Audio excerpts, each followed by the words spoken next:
So that ends, sorry about that, John couldn't get in, but that ends the period for listed questions to the Minister for Justice. We now are moving on to questions for the Minister for Communities, and I call Cara Hunter. Number 1, please, Minister. Minister.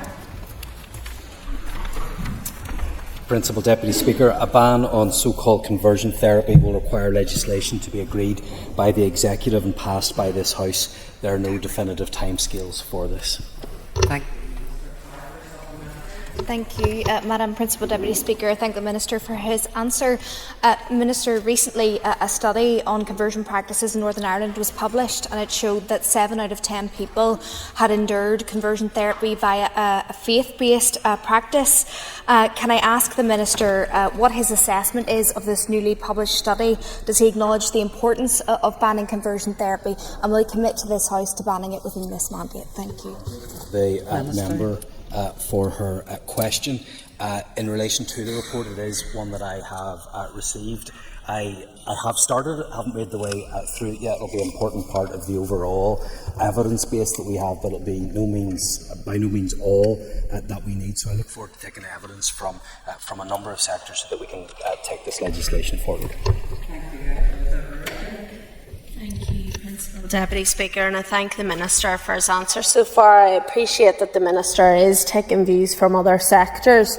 So will the Minister confirm that any considerations will ensure the rights to freedom of speech and freedom of religion are protected?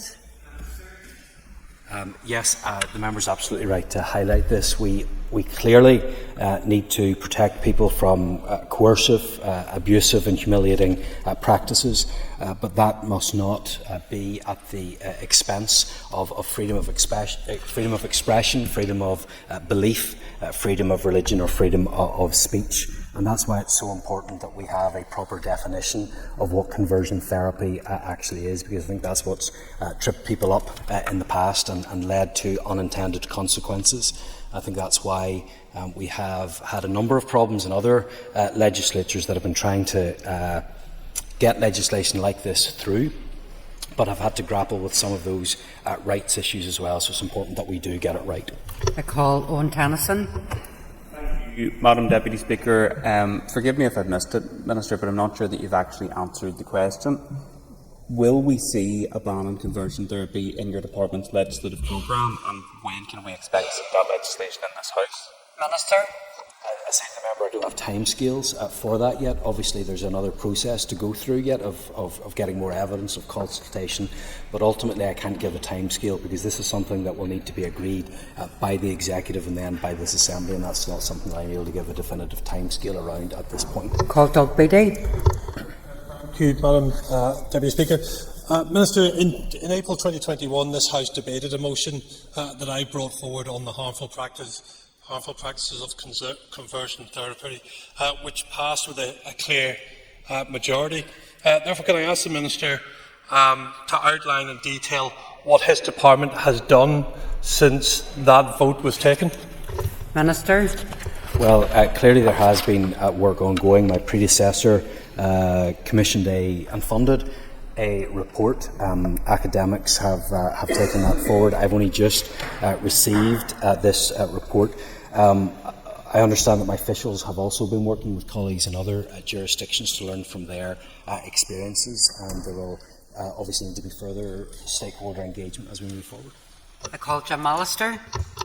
Yes, given the loose definitions that attend to this subject and the aggressive agenda of some who promote it, does the Minister accept that in any action taken it is vital to fundamentally protect religious freedoms, including the right to propagate and defend scriptural stances? Minister. Well, I think I was clear in my answer to Mrs Erskine that we do need to make sure that any legislation that is brought forward is rights compliant, and therefore we cannot bring forward legislation that puts a prohibition on freedom of expression, freedom of belief, or the right for people to express their religious beliefs either. Sometimes those views may not be palatable to everybody, but in a free society we must have the freedom to express those views, even when others strongly disagree with them. And that is why, for me, the definition of conversion therapy is so important. Call Sean Mulholland. Minister. The recommendations in investing in creative delivery have not yet been implemented, but the foundation of work to develop a comprehensive strategy for the support and development of the culture, arts and heritage sectors will be based upon that work. Sean Mulholland, first supplementary. Thank you, Minister. Given we're now more than almost 2 months into the new financial year, can the Minister give any reassurances to the arts sector about the budget that they are to receive? And will the Minister agree to meet with a group of representative organisations to hear their concerns? Minister. Yes, Principal Deputy Speaker, I'm always happy to meet with those who have concerns or other issues that they want to raise with me. In terms of the budget, I do think it's important for the House to know just how challenging a budget settlement that my department has received. It is going to be difficult in very many areas. However, I have already stated how important I see the arts to be, the impact that they can have on people's development in their lives, especially young people. So I'm determined to do everything that I can to support the arts in Northern Ireland. That doesn't just mean supporting in terms of the budget that we have, but also helping to see other funding sources that are available to help the arts. And that is a conversation that I had in a recent UK Government Ministers meeting and other devolved administrations as well. Scotland has been very effective at finding other ways to support the arts. I want to see that replicated here as well, so that we're not just dependent upon the funding that's coming directly from this department. Call Matthew O'Toole. Well, Deputy Speaker, Minister, we often spend time in this chamber comparing ourselves to down south or across the water.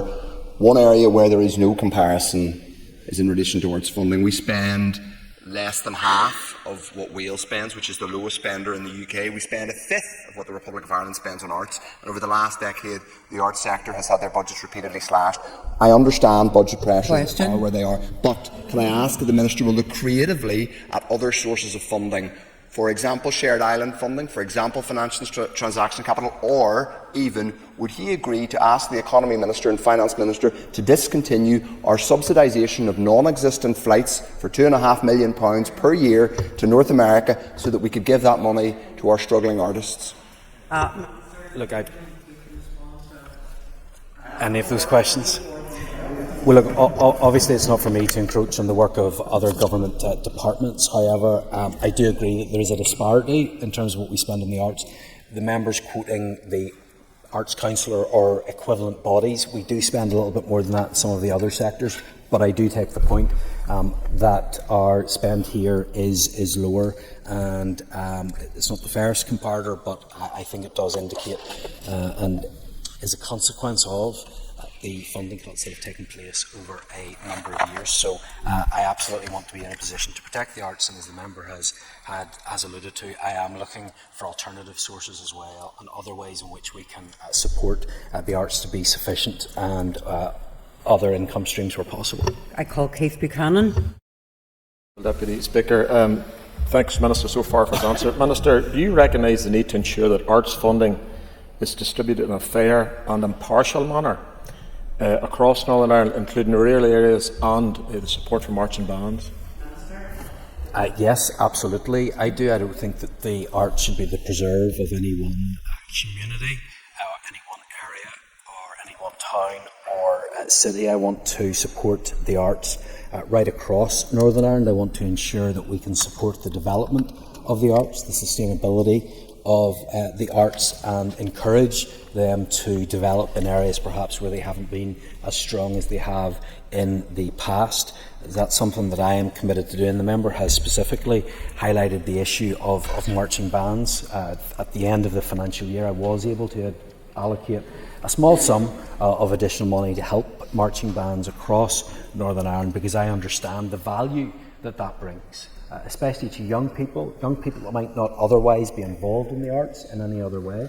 I think that's something that should be encouraged, and I hope to be able to see that happening again this year. Paul McNesbitt. Deputy Speaker, if I heard the Minister correctly, as yet there's been no implementation of the report So if I may broaden the question, to what extent does he believe creativity in the arts can help deliver high-end programme for government outcomes? Minister? I absolutely believe that it does, but I would say to the member, just because we haven't had progress on the direct delivery of these recommendations, it doesn't mean that nothing is happening. We are putting together the Arts, Culture and Heritage Strategy, which I look forward to announcing to the House soon, once I get agreement of the Executive. So it is important that continues, but I absolutely believe that the arts play a role in many of the outcomes that we will want to see within the programme for government. I've said this before about sport and about the arts. They help people to show up, to be committed, to demonstrate dedication to something, to dedicate working together. Those are essential skills that will help young people in particular in their educational journey. But those outcomes also help in other ways and take pressure off departments like health and justice as well. So that's why I'm committed to supporting the arts, because I can see the impact that they can have. Call Daniel McCrossan. Minister? My officials are engaged with HR to progress recruitment competitions that will fill more posts substantively and to improve and speed up recruitment processes through the Next People plan. Following the lifting of the pause on next recruitment in 2023, my department has recently seen an increase in the number of substantive new starts. Daniel McCrossan for supplementary. Thank you, Madam Speaker. Will the Minister give us some assessment as to why he believes there's a higher level of temporary promotions in his particular department, and could he outline why he believes there's an issue in recruitment and retention? There's more in this department because mine is a bigger department. The percentage across the civil service is roughly the same, and we don't deviate from that. However, I will take this opportunity just to correct Mr McCrossan, if he doesn't mind, because at our last question time he claimed that there was 4,520 temporary promotions in my department. In fact, it's 1,764. He inflated it by 2.5 times, so I just thought it would be important to put that on the record. I called Cheryl Brown-Lee for a question. Thank you. Question 4. Minister? With the Speaker's permission, I'm going to group questions 4, 6 and 15 together. The sub-regional programme is a priority for me. My officials have been working closely with clubs at all levels to build strong relationships and understand needs, and have been developing proposals in partnership with an advisory working group. They are continuing to push forward at pace, and I plan to make an announcement in the coming days. Once final approvals are confirmed and proposals secured, I will be able to provide a time frame for the process to apply for funding. Thank you, Madam Principal Deputy Speaker, and thank you to the Minister for his response. It's great to hear. In the coming days, we will hopefully have some very good news. 36 million, Minister, do you believe that's enough? And what will your department do to ensure football within our constituency, for example, Barn United, can be supported as much as possible to ensure grassroots football is protected, preserved and promoted? Principal Deputy Speaker, I do agree with the member. £36.2 million is not enough, but it is a start, and we have been waiting for too long and for too many years to get this money out, and I'm determined to make sure that we get it delivered. But I accept it's not enough. It's a start, but not the height of our ambition. So I'm going to continue to get more for football right across Northern Ireland. I want to be in a position where the Executive can give more funding towards the sub-regional programme. But in addition to that, this is something I've raised directly with the UK Government. When the UK Sports Minister, Stuart Andrew, was over here, I impressed upon him the need that we have in facilities right across Northern Ireland. So I'm determined to deliver, not just for performance clubs and for our National Training Centre, but for grassroots clubs as well. And that's what I look forward to doing for clubs such as Barn. I call Peter McReynolds for a supplementary. I thank the Minister for his answer. The Minister will be aware that £36.2 million was committed in 2011 to improve Irish League football grounds, a consultation launched on football stadia funding in 2015, and 4 ministers have been responsible for that fund since then, 2 Sinn Féin and 2 DUP. It will be crucial for clubs across Northern Ireland, no less than in my constituency. Can the Minister confirm what amount of money is now needed 13 years later to meet the original aims of the programme, and from where he will hope to obtain that potential extra funding?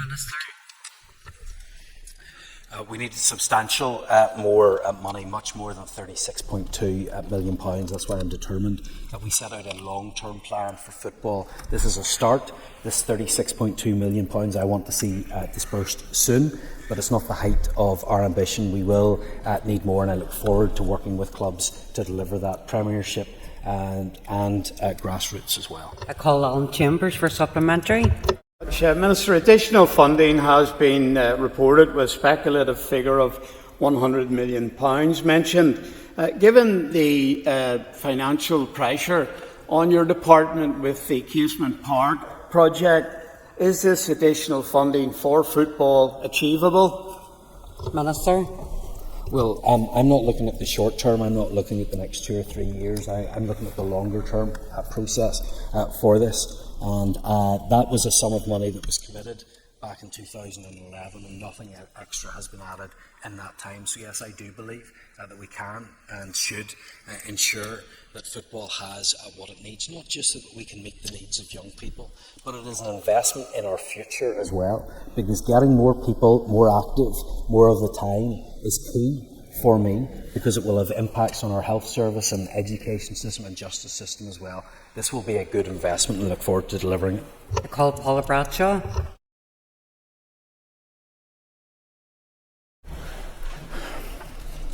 Principal Deputy Speaker, my department invests significant annual grant funding in the region of £6.6 million to support the delivery of independent, community-based advice and debt services to people in our communities right across Northern Ireland. In 2022, my department moved to a minimum 2-year grant funding allocation, which will soon be extended for a 3rd year to assist sustainability and stability of services. Paula Bradshaw for supplementary. Thank you. Thank you, Minister, for your answer. I visited a couple of advice centres in my constituency recently, and their managers are very concerned that they're going to lose very talented, very experienced advice workers if there's not a firm commitment of continuation funding. Can you advise when they're going to get their letters of offer? Thank you. Well, obviously it's only been in the last number of weeks that I've received the final budget settlement for my department. That is still being worked through. However, should be aware of the funding being made available via the UK government for this service. So I hope that will be able to continue, and I hope to be able to give clarity as soon as possible. Colin Gildernew for supplementary. And also, just an acknowledgement of the pressure that staff are under, Minister, can you give us a date when you intend to publish the public consultation in respect of the independent advice and debt policy and delivery framework? Diane, Minister. My officials have worked with the advice sector and engaged extensively with stakeholders to develop proposals for how we will support the delivery of an integrated advice and debt services in the future through our funding. And I expect the consultation on these proposals to launch in the summertime. Diane Forsyth for supplementary. Did the Minister commit to working with third-party providers like Christians Against Poverty, who also play such a valuable role in supporting those most vulnerable within our local communities? Well, absolutely agree with what the member has said. I have worked with organisations including Christians Against Poverty in my own constituency, and I can see the impact that they have had. So I want to make sure that we can have partnerships and work with all of those who are determined to help address this issue right across Northern Ireland. I think we need to continue to look at best practice elsewhere as well, because I think there are issues with our uptake of debt advice in Northern Ireland, and that's where I think coordination with fantastic organisations like CAP can really make a difference. I call Mick Nesbitt. Minister. I'm delighted to hear that Northern Ireland will play host to its first ever test match when Ireland takes to the field against Zimbabwe at Stormont during this coming July.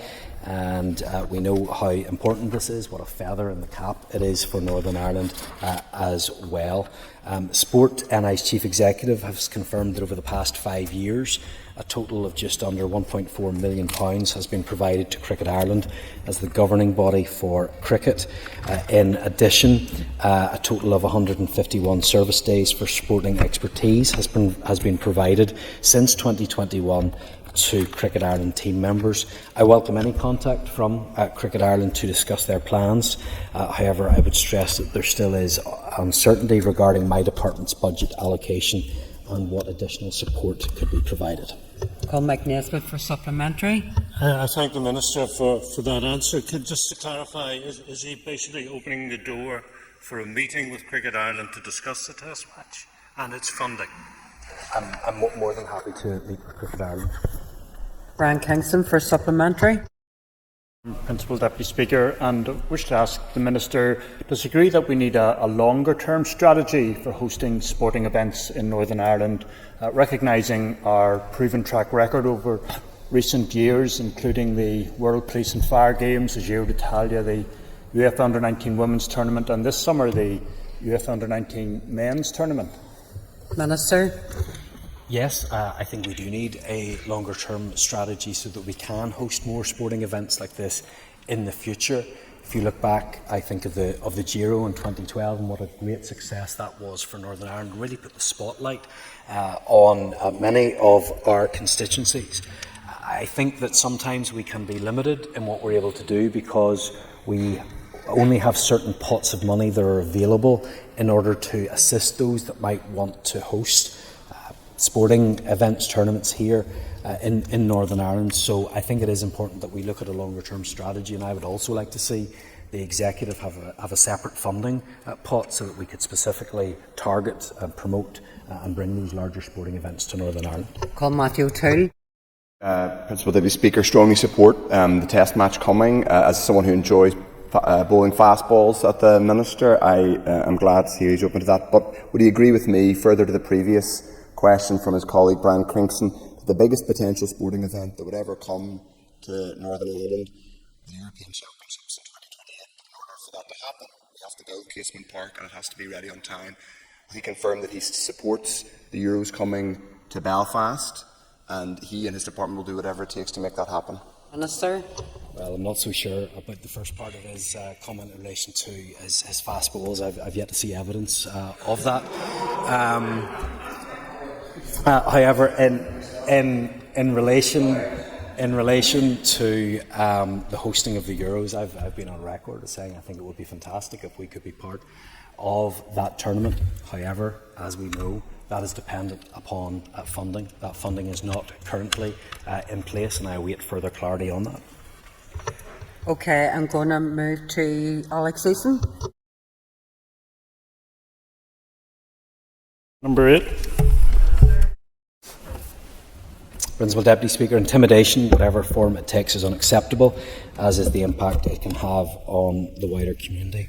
As I confirmed during the questions on the 23rd of April, I'm aware that there is significant concern that intimidation points are being abused.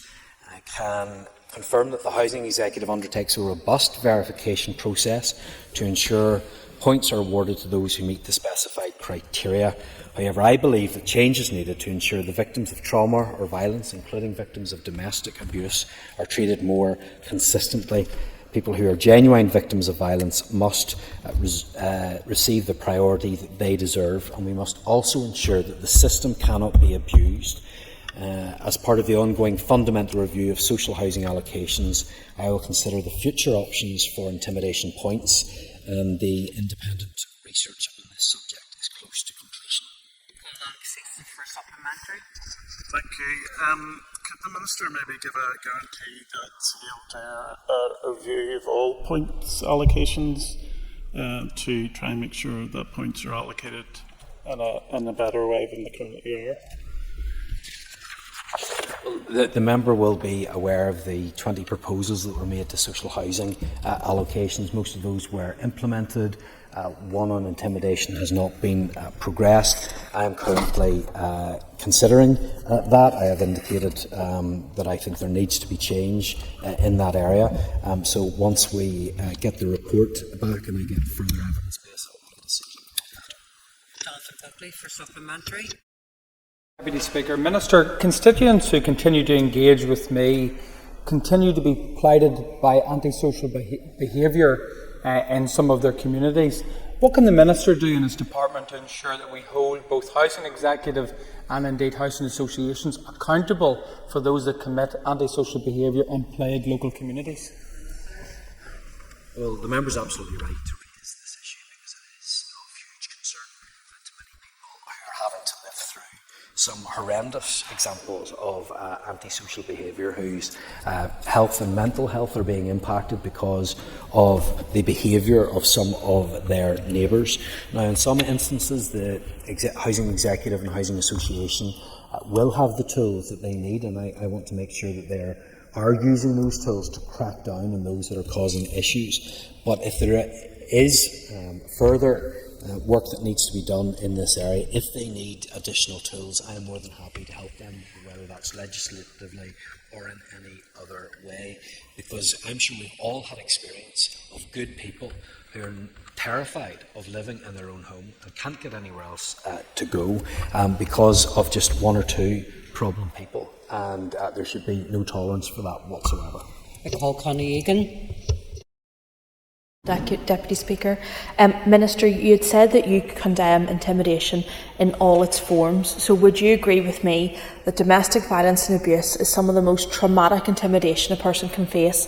And will you commit that this review will include intimidation points for victims of such abuse?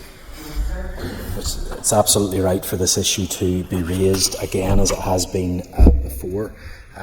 It is horrendous when people are facing a threat of violence or violence from those outside their home. It's even worse whenever it's coming from inside their home, and we should not tolerate that in any way, shape or form. And I think that this Assembly has done a good job in standing together and saying it is completely unacceptable.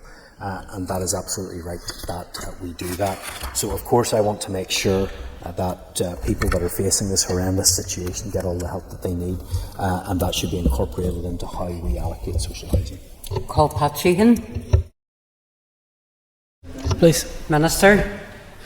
Ensuring that disabled people in Northern Ireland have the same rights and opportunities as the rest of our community is a key priority for me. I'm currently considering the next steps to be taken in the development of an executive disability strategy, which I intend to be taken forward at pace. This will include consideration of the need for a review and reform of disability legislation, which will include consideration of the benefits to be gained from incorporating the UN Convention on the Rights of Persons with Disabilities into devolved legislation. Final decisions on the timing of the implementation of the strategy will be subject to executive agreement. Call Pat Sheehan for supplementary. Thank the Minister for his answer. Can the Minister give a timeline for the publication of the disability strategy? And can he give a commitment that those who were involved in the co-design process will be given the opportunity to view and comment on it before it goes out to public consultation? Minister.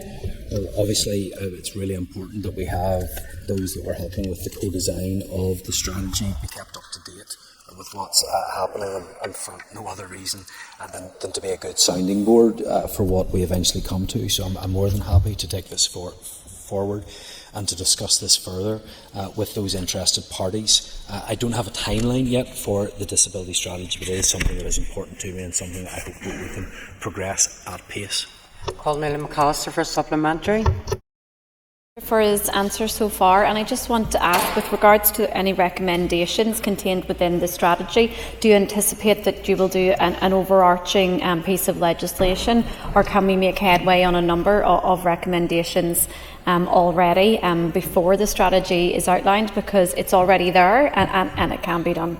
Minister. We don't necessarily need to wait for the strategy to for the strategy to be in place before we move forward on some of these issues. Some of these issues are quite straightforward. Some of them we can make progress on, and where we can do that, we will do that. And any legislation that follows could potentially be a substantial piece of work. But of course, we'll keep members updated and involved in that.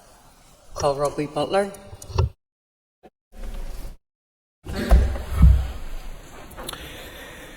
The delivery of new social housing units for people with disabilities will be delivered through the Social Housing Development Programme, subject to confirmation of the annual housing budget. Housing executive place shaping teams will continue to liaise closely with housing associations to ensure that housing mixes being agreed for new social housing schemes reflect the requirements of people with disabilities. All new wheelchair accessible housing must be designed in accordance with the Housing Association Guide, incorporating generic, flexibly designed, future-proofed wheelchair accessible housing into new housing schemes, which should address the majority of wheelchair users' needs. Over time, this will help alleviate the demands on the housing waiting list for this type of accommodation. Progress against targets has been slow, but the Housing Executive and housing associations continue to work to increase provision. Robbie Butler for supplementary. Thank you, Principal Deputy Speaker. I know the Minister will agree with me that people with a disability face challenges to accessibility, but the Minister announced last week the intermediate rent scheme. The Minister then outlined many of those 300 properties that he had discussed last week have been assessed for disability access and will be available to people with a disability. Yeah, so that will be part of the framework and the discussions that go on whenever that goes out, which will be very soon, and we can have that discussion and ensure that yes, absolutely. We have obviously our social housing has to be fit for those with disabilities and need adaptations. So it should be right that some of those homes available for intermediate rent are also the same. So that ends the period for listed questions. We'll now move on to 15 minutes of topical questions, and I call Daniel McCrossan. Mr. Speaker, Minister, the current state of Strabane Town Centre has become a real issue of concern for local traders, local residents and investors. In fact, it is adding to the issue of dereliction and safety for our local people. Can the Minister give an update to the House on the public realm scheme?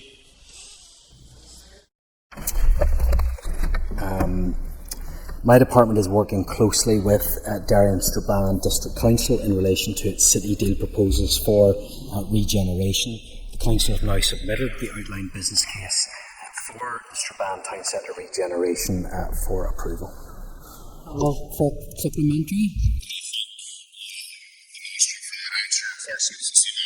Me 6 weeks ago in this House. Has there been any update to that, Minister? Because I was told that the business case was sent to the Department for Finance for approval in terms of the bid. The Department of Finance Minister has come back to me and said they have not received such a bid. Minister. Principal Deputy Speaker, I am happy to get clarity on that for the member. That was Principal Deputy Speaker, I may have made a mistake. I may have been talking about the city deal for Strabane. I'm sorry, I've got so much about Strabane in this file. I may have given the member the wrong information, so I apologise to him and to the House. The final business case was submitted to the Department on the 16th of April 2024, and that requires my approval as well as DOF approval, and obviously I have to wait and look at the budget outcome before I can make any progression on that. Okay, I call Diane Forsyth.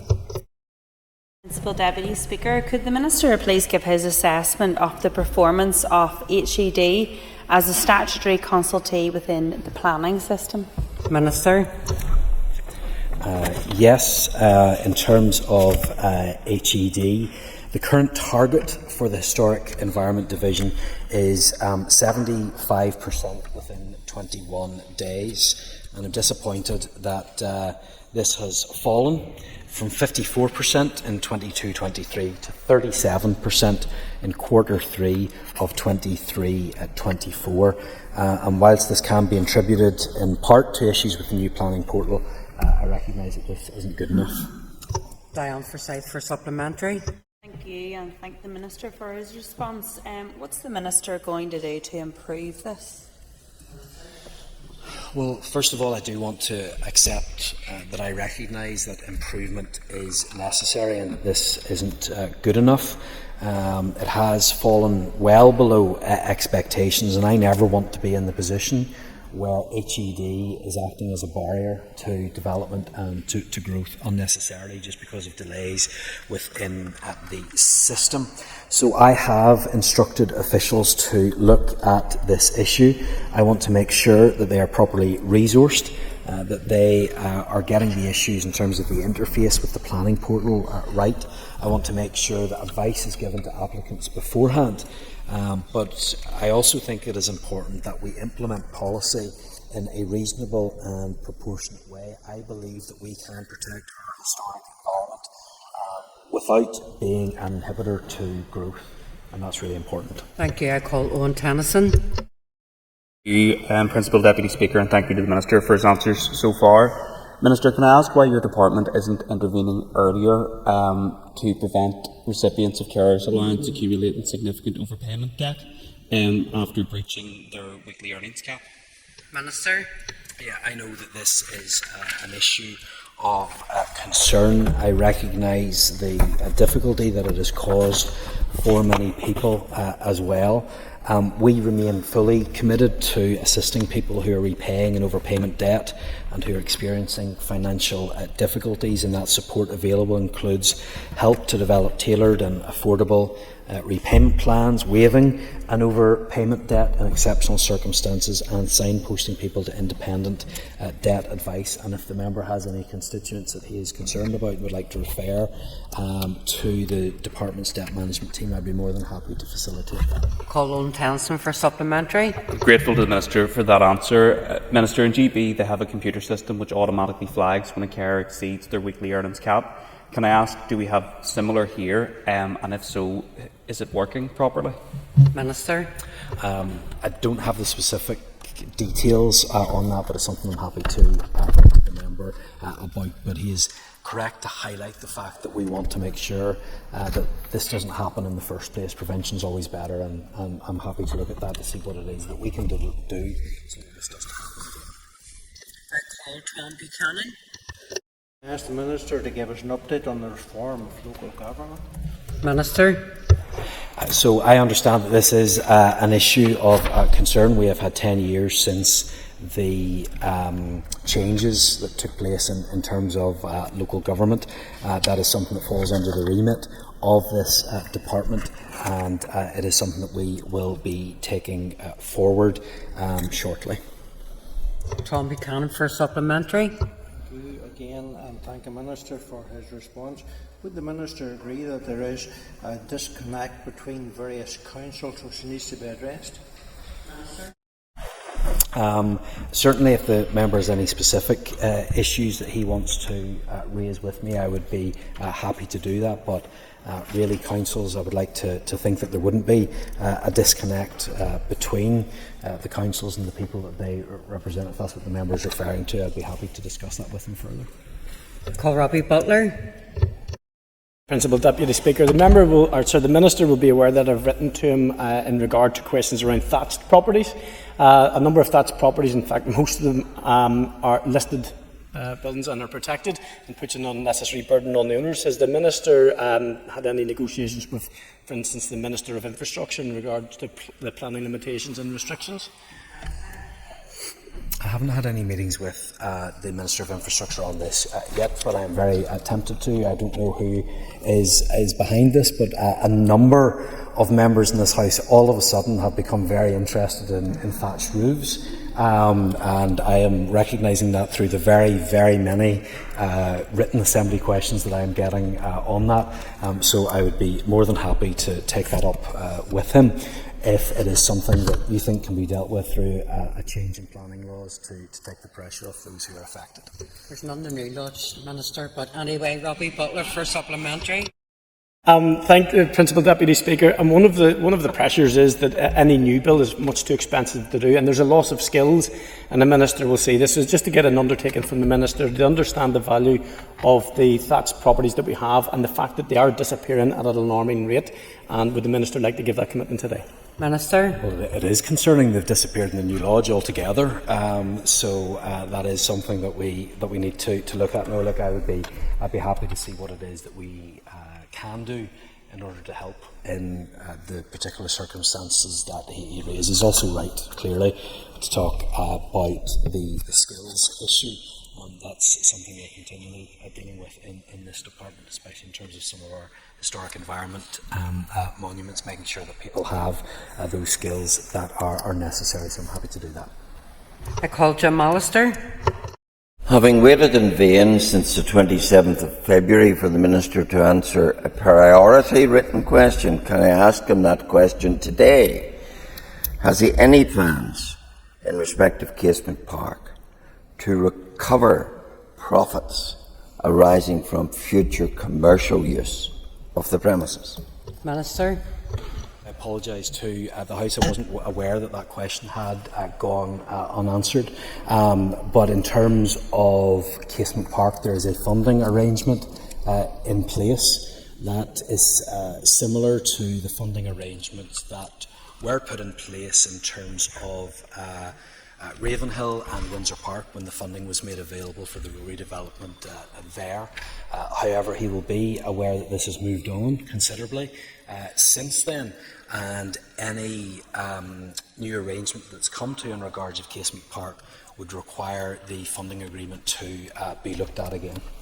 Mr. Allister for supplementary. In terms of other unanswered questions, can I ask him, in terms of value for money, the last project assessment review, I believe, was in 2019, and it raised red and amber signs about the viability. Has there been any more recent assessment review or any more recent value for money inquiry into Casement? I'm happy to write to the member on that if there has been. It's not something that that I have seen so far in the documents that I have received, but happy to clarify that. Call Trevor Clark. Mr. Speaker, Minister, you'll be aware, like others, about the housing pressures right across Northern Ireland and the difficulty to get homes. But you'll also be aware there's many homes that remain empty. Have you carried any assessments on the number of empty homes in Northern Ireland? Minister. Principal Deputy Speaker, it's difficult for us to quantify exactly the number of empty homes that we have in Northern Ireland. However, LPS has told us that on their databases they have 20,958 vacant domestic dwellings. Now, that won't necessarily cover all empty properties. Some properties will not declare themselves to be empty, or their owners won't declare it to be empty because there's not the same rating benefit in them doing that. There's other reasons why that might happen, but that gives us, I believe, a flavour and indication of just how many empty homes we have here. Trevor Clark for supplementary. Can I thank the Minister for that question? I think it's startling to hear the number of properties you refer to. Is there anything you can do as the Minister within your office to bring about some of those numbers, to reduce that number, actually to bring those into useful stock, to actually to sort of alleviate the pressure for those people facing housing pressures currently?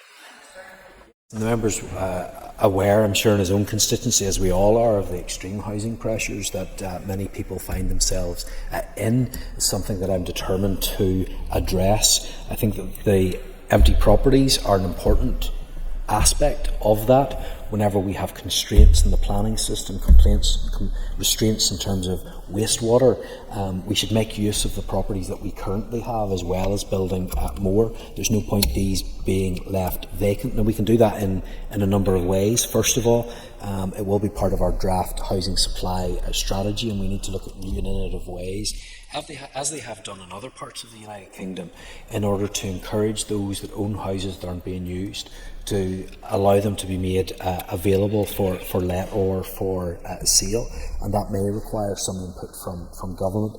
We also have the housing executive, and I need to make sure that they are in a position so that they can do the necessary renovations or refurbishments to empty homes so that they can be brought up to standard and rented out as well. those are a number of steps that can be taken that could take the pressure off the housing stress that we have in Northern Ireland. Thank you, Minister. I call Diane Dodds. I recently met with Banbridge Rangers in my Upper Ban constituency, and they indicated that they had needed to find a significant amount of money in order to meet IFA regulations and upgrades. Will the Minister's announcement include good news for teams like Banbridge Rangers? Minister. Well, the member will not expect me to comment on clubs, individual clubs in her own constituency. Well, I suppose she actually probably does expect me to comment on clubs on her own constituency, but I hope that she'll understand why I'm not going to do that. But yes, it will help clubs like those in Banbridge, as she has mentioned, because the sub-regional stadia programme is not just going to help those performance clubs, but those grassroots clubs as well. And I think that is really important. I do not want us to be in a position where we are turning young people away from playing football because there are not the facilities there that they so that they can play. I've seen it in my own constituency where parents have had to take young people elsewhere, and some parents aren't able to do that.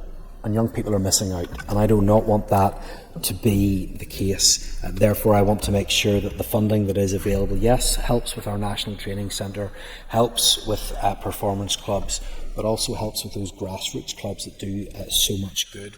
Now, I will be making an initial announcement in terms of the process for the £36.2 million, but I also hope that we'll be in a position soon to extend that further so that we can get all of our facilities right across Northern Ireland up to scratch. Diane Dodds for a supplementary. That is indeed very good news, Minister, and really recognises the importance of the grassroots game. Another aspect of the game that is really developing is the women's game.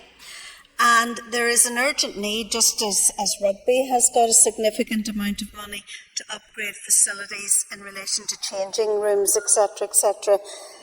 Will you be able to address this issue as well? Yes, absolutely, Madam Principal Deputy Speaker, and that's why the need is so big at the minute, because we have seen the incredible growth in the women's game, which has necessitated additional facilities and changing rooms and all the rest of it. And I think it's fantastic to see. It's great to see more people, especially young girls, getting involved in football. It's something that I welcome, and actually she's right, in rugby too. It's seen probably an even greater growth in that game. So it is important that we have those facilities so that we're not in any way hampering or hindering that growth, and that's why I'm determined to deliver for people on this issue. Minister, could I ask you whether your department will provide an uplift in funding to the Supporting People programme, given the inflationary pressures on project delivery and sustainability of services, including homeless services and learning disability providers? Minister, if less than a minute, go for it. Principal Deputy Speaker, I have a huge time and huge support for the Supporting People programme. I think it does an incredible job and helps people that would otherwise need much more serious and much more expensive intervention as well. Budget conversations are ongoing. He will be aware of the very tight budgetary environment that I am operating in, but I do want to be able to help the Supporting People programme because it makes a real difference in people's lives, and it's far more cost effective than what the alternative will be in very many cases. Quick response. And will you also be discussing that with the Housing Executive as well as your own departmental allocations? Yes. Please change the table for the next item, please. So